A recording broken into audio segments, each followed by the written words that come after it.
Hey guys, welcome back. There are big updates coming from Apple. First of all, talking about the new 13-inch MacBook Pro in May. Apple is currently working on a 13-inch MacBook Pro with a display size of 14-inch without altering the overall size of the MacBook Pro.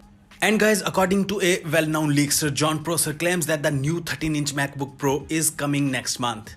And guys, now talking about iPhone 9. iPhone 9 is currently listed on a Chinese e-commerce site, that is JD.com. And this looks like the long wait for upcoming iPhone 9 could end pretty soon. And guys, earlier this month, there were some rumors that the phone is going to launch on 15th of April 2020 and the shipments will start on 22nd of April. And now looking at this, these dates looks very correct. And now looking at the Chinese e-commerce site JD.com, there is not much of information about iPhone 9, but it seems that the phone is coming very soon.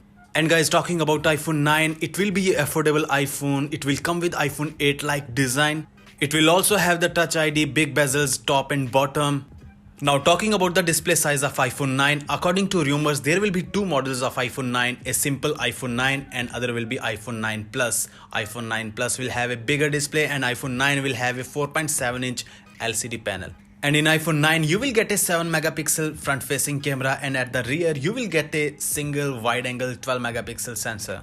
And the overall design of iPhone 9 will look pretty similar to iPhone 8. At the bottom of iPhone 9, you will get a lightning port, speaker grill, mic and no headphone jack. Now talking about the pricing of iPhone 9, it will be an affordable smartphone from Apple. It will cost you around $399 for base variant. The phone will come with 64GB of storage option, 128GB and 256GB of storage option. And regarding processor, Apple is going to use same iPhone 11 series chipset, which is Apple's A13 Bionic chipset, which is pretty good. And guys, for now, the phone is going to launch on 15th April and will be available on 22nd of April. That's it for today's guys. I hope you liked the video. If you liked the video, hit the like button, share this video and subscribe to our YouTube channel. Thank you so much.